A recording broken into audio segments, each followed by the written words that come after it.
बहुत लोगों की इच्छा रहती है कि महाराज जी हम आपसे मिलना चाहते हैं। तो भैया देखो, एक काम, और मेरा नियम भी है, आप देखो, आपने देखा नहीं क्या कल, आप लोग, मेरा स्वभाव है, मैं कथा होते ही नहीं जाता हूं, मेरा हमेशा स्वभाव बना है। मुझे बहुत लोग कहते गुरु जी, मैंने कहा नहीं, मेरा स्वभाव है, मैं कथा होते ही व्यासपीठ से उतरा कर कहां बैठ गया था पता है? कहां बैठा? मैं सोफे पर बैठा था, आप लोग चले गए, उसके बाद मैंने ठाकुर जी को प्रणाम करके मैं गया। तो आपको कुछ पूछना हो, आपको कोई चीज जानकारी चाहिए, मिलना हो, जानकारी चाहिए, कुछ भी पूछना हो, क्योंकि खाटू श्याम में मैं जहां रहता हूं सुबह से शाम तक हजारों लोग रोज मिलने के लिए आते हैं, बहुत लोग, ये तो मेरे साथी लोग सब जानते हैं। लेकिन मेरा स्वभाव में मिलता सबसे हूं मैं। तो अगर आपके घर में पितरों का दोष है, सुनो ध्यान से पहले मेरी बात, कहते हैं कान खोल के सुन लो, वो बात कह रहा हूं। अगर आपके घर में पितरों का दोष है, जिसके घर में पितरों का दोष होता है उनके हर काम में रुकावट आती है, हर काम में रुकावट आती है। क्यों? घर के देव तो वही है ना, पितृ देव है। अगर उनकी मुक्ति नहीं हुई तो समस्या, मुक्ति हो गई तो कृपा है। हमने तो बहुत लोगों के घर देखे, सब पितरों के दोष के कारण बड़े बड़े घर को हमने उजड़ते हुए देखा है। तो पितरों के दोष होने से तुम्हारे काम बनते बनते रह जाएंगे, अटक जाएंगे। हाँ, बुरे बुरे विचार आएंगे, बुरे बुरे सपने आएंगे, अनजाना डर लगा रहेगा। अगर तुम्हारे घर में पितरों का दोष है, कुंडली में काल सर्प दोष है, ग्रहण दोष है, बच्चों के विवाह में तकलीफ आ रही है कि महाराज जी बच्चे बड़े बड़े हो गए, विवाह नहीं हो रहा है, क्या कारण है? हाँ, बच्चों के विवाह में तकलीफ आ रही है, और वंश वृद्धि में कोई तकलीफ आ रही है, बच्चों की नौकरी में तकलीफ आ रही है, महाराज जी बच्चे बहुत पढ़ते, एक नंबर से बच्चे रह जाते हैं। हमने कई ऐसे घर देखे हैं कि उनके घर में बीमारी छोड़ के जाती नहीं है, एक बीमार ना, दूसरा बीमार ना, तीसरा बीमार ना, चौथा बीमार। क्या सबकी कुंडली थोड़ी खराब है? घर में पांचों के पांचों लोग बीमार पड़े, चार के चार बीमार पड़े, क्या पांचों की कुंडली खराब नहीं हो सकती है मेरे बहन भाई? कारण कुछ और है, वो कुंडली कारण नहीं है। या तो तेरे घर में कोई दोष है, या तेरे कोई कुंडली, तेरे कोई पितरों का दोष है, कोई दोष होगा। तो तेरे घर में पितरों का दोष है, कुंडली में काल सर्प दोष है, ग्रहण दोष है, बच्चों के विवाह नहीं हो रहे हैं, बच्चे बड़े बड़े हो गए हैं। अगर बच्चों के विवाह में कोई तकलीफ आ रही है तो हम गणेश पुराण करवाते हैं आजकल, क्यों? हर शुभ काम के दाता कौन है? गणेश जी है। सबसे पहले घर में कोई पूजा करते हो, किसको पूजाते हो?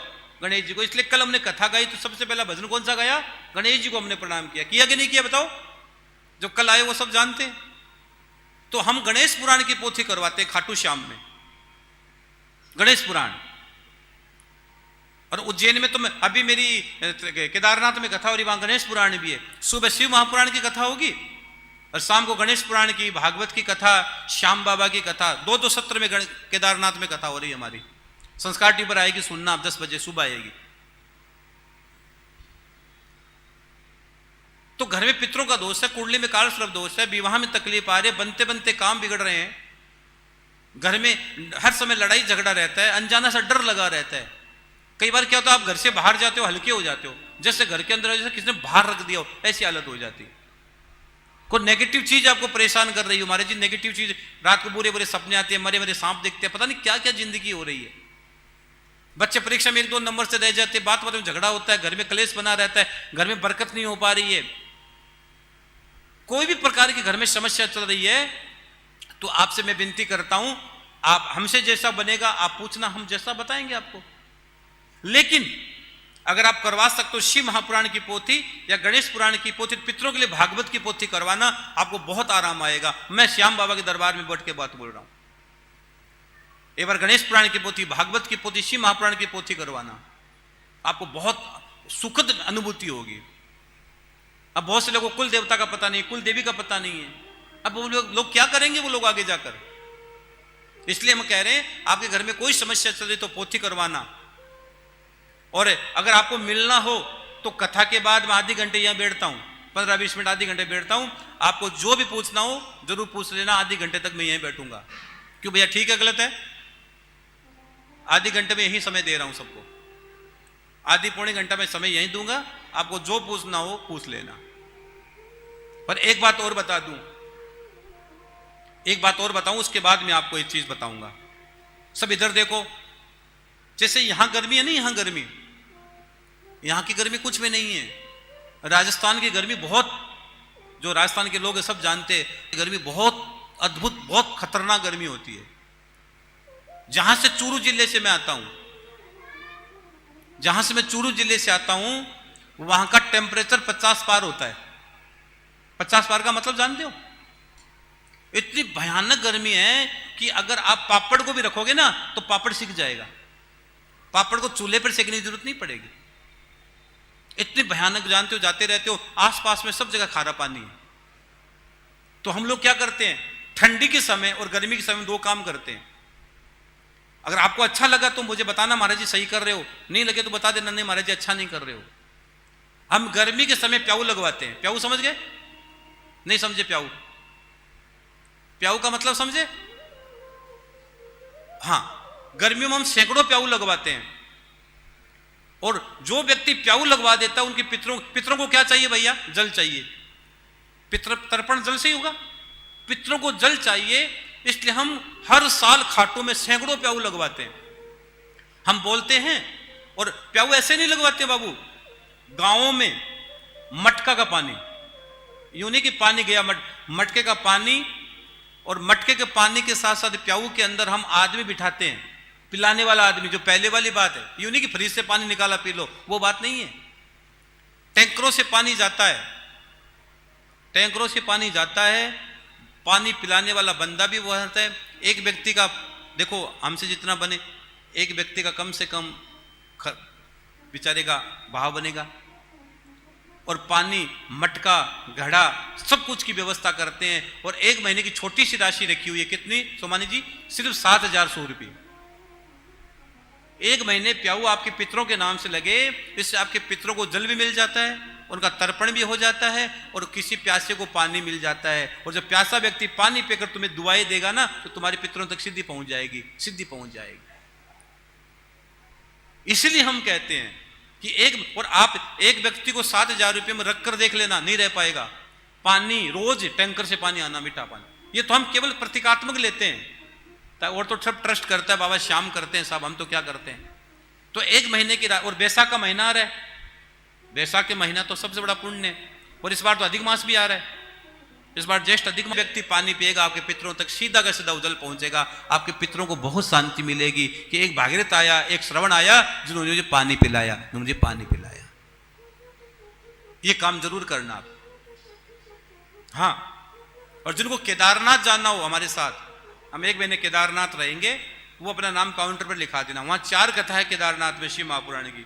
18 से 24 पहली कथा है, जून 25 जून से लेकर 1 जुलाई दूसरी कथा है, 2 जुलाई से लेकर 8 जुलाई तीसरी कथा है, 9 जुलाई से लेकर 15 जुलाई चौथी कथा है। मैं एक महीना केदारनाथ में रहूंगा। तो जिनको भी केदारनाथ में आना हो, कथा सुननी हो, सुबह और संस्कार टिप आएगी पूरे महीने कथा, हजारों पार्थी शिवलिंग बनेंगे, बहुत बड़ा आयोजन होगा केदार की भूमि पर। केदारनाथ आप बहुत सारे लोग तो गए नहीं हो, तो केदारनाथ जाने का मन हो तो विचार बना लेना। हाँ,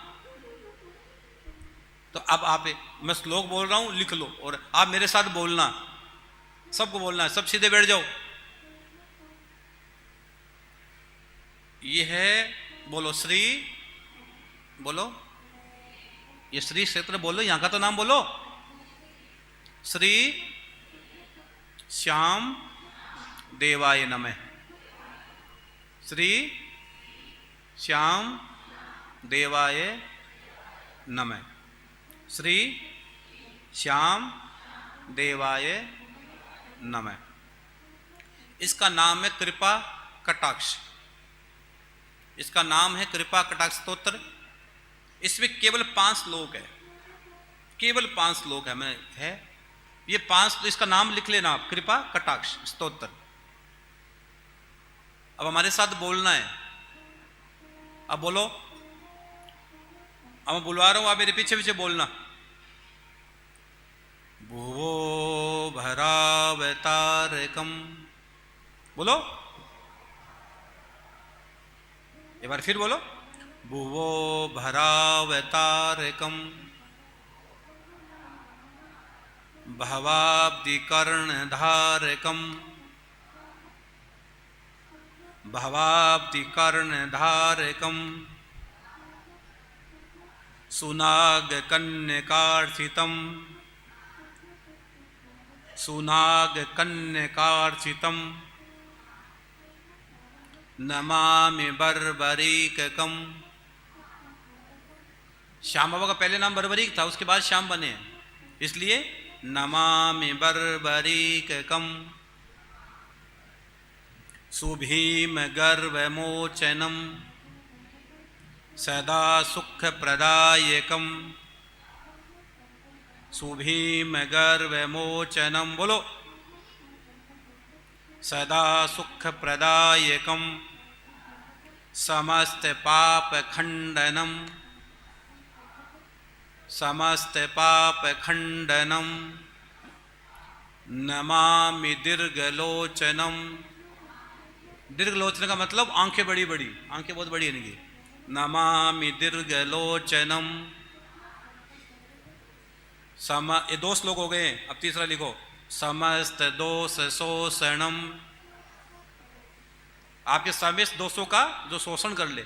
समस्त दोष शोषणम समस्त लोक पोषणम, समस्त लोगों का जो पोषण करते हैं।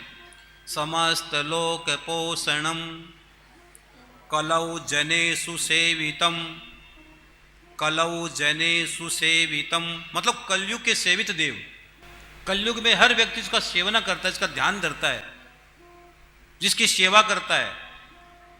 नमामि बर्बरीककम बोलो नमामि बर्बरीककम। 3 श्लोक हो गए, अब चौथा लिखो। निकाम कामदायकम निकाम कामदायकम शुभम त्रिबाण धारकम। 3 बाण के धारी है ना, 3 बाण। शुभम त्रिबाण धारकम ददान कुंचितालकम ददान कुंचितालकम नमामि भक्त तारकम, जो भक्तों का तारण करते हैं। नमामि भक्त तारकम। अब 5वां श्लोक है। सदैव पाद पंकजम सुसत्य लब्धि सत्कलम सुसत्य लब्धि सत्कलम दिने दिने नवम नवम नमामि भक्त वत्सलम नमामि भक्त वत्सलम नमामि भक्त वत्सलम। ये 5 श्लोक रोज बोल दे। ये बहुत कठिन तो नहीं है ना, एकदम एकदम इजी है, एकदम इजी है।